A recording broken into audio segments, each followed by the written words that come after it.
one of the worst nuclear accidents in history if it stops right now. And we're dealing with multiple meltdown possibilities. 2 radioactive substances, cesium and iodine, were detected near the #1 reactor at the plant on Saturday. Erradioaktibitateak kutsaturiko 11.500 tona ur itsasoratuko dituztela jakin berri dugu. Baina oraindik asko dira Japonian gertatzen ari dena erantzunik gabeko galderak. Txernobilgo kasuarekin alderatzen dutenak ez dira gutxi. Zalantzarik ez dago ordea Fukushimako zentralean gertatutakoaz hitz egiteko orduan, Japoniako historian sekula ezagutu gabeko desastre bati buruz ari garela. Zalantzak argitzeko asmoz gure kolaboratzaile Jose Raizpuro ingeniariari hainbat galdera egin diogu. Radioaktibitatea duala izan daiteke, itsasotik, atmosferatik, eguzkitik. Kantitate txikia jasotzen dugu eta bizitza osoa jasoko dugu hori eta gorputza hortarako ohituta dago. Zenbat eta kantitatea igo, komeni da gero eta denbora gutxiagoa jasotzea. Gu hemen radioaktibitatearen pean bizi gea, naturala, artifiziala, denetik. Garbi esan da 3 motatako partikula daude. Alfa, beta eta gamma. Gamma ja dira txikiak, oso sarkorrak, beruna hormigoia pasatzen dute etxeak, lurra sarkatzen dute barruraino, eta konkretoki hori da momentu honetan kezkatzen duna Fukushima.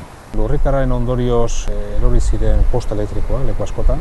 Orduan momentu batean Fukushimako zentral nuklearra eta beste batzuk geratu ziren kanpoko korronterik gabe. Horan zeintzuten, kanpoko ezin dugu, hor badaukagu guk etxetan gertatzen den bezala, generadore batzuk, martxan jartzen ditugu, eta, konpondu arte horrekin funtzionatzen dugu. Baina tsunami etorri zen, ura etorri zen, urak busti zituen generadorea, busti zorratu zituen, eta gatu zen bat ere. Beste zentral batzuk ere problema bere izan zuten, eta egia esan ez dute gehiegi esan zegaratu eta ez dakigu. Baina Fukushiman oso funtsezkoa zen refrigerazio sistema beti egotea funtzionamenduan. Zergatik, hori bai zen zentral nuklearrean gertatzen fisioa, fisioa da benetan energia ematen duena, fisioa erregulatzen duen sistema. Asko igotzen bada temperatura edo faktorengatik, fisioa desmadratu egiten dela. Eta desmadratzen bada fisioa, akabo.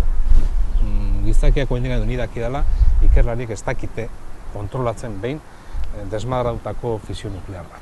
Zer gertatu zen, etxean gertatzen dena, presiozko olaetan gertatzen dena, beti gartzen da bat ebide bera.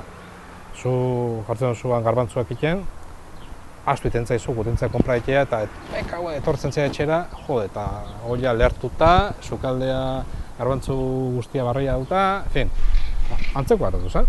Antzauden barra, konbustiblea, erradiatzea eskatu zen.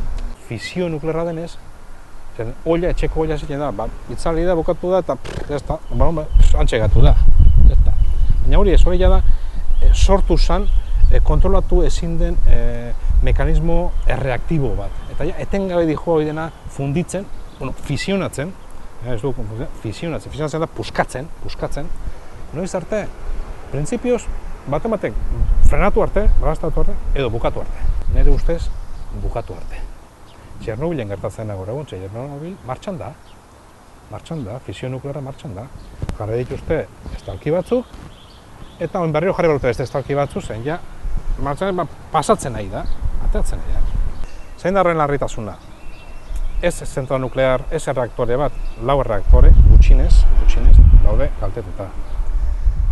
Beraz, Txernobil bider 4, esan daiteke dela erreaktore kopuruz. Lehenengo momentuan ditu dira ura botatzen, zergatik, refrigeratzeko, haber lortzen dugun pixkat jestea, hor mantentzea fresko, utziz fisio ez izateko hain bortitza.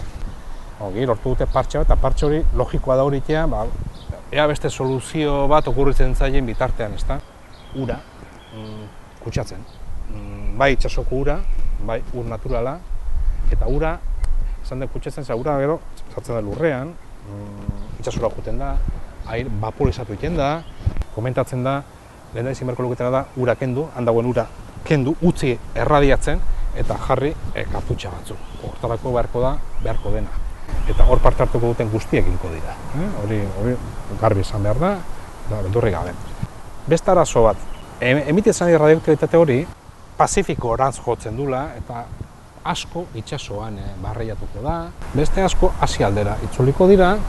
De hecho, gugadakigu Japonen ja, justu elurte batzuk ontzien, auskalo elurte horiekin zenbat erradioaktibitatea lurreratu zen, ez dakigu. Bueno, batzuk jakingo dutego hasiko dira jakiten, baina seguro pilo bat, lur asko daitezke kutsatuta. Eta gaina beste arazo larri badago hor, eta ez du zer ikusi erradioaktibitatearekin. Konparatu ezazue Txernobil eta hori. Txernobil dago leku batean nun Errusia eta dago, lur pilo bat dago jendea muitzeko batetik bestera, baina Japoni irla bada.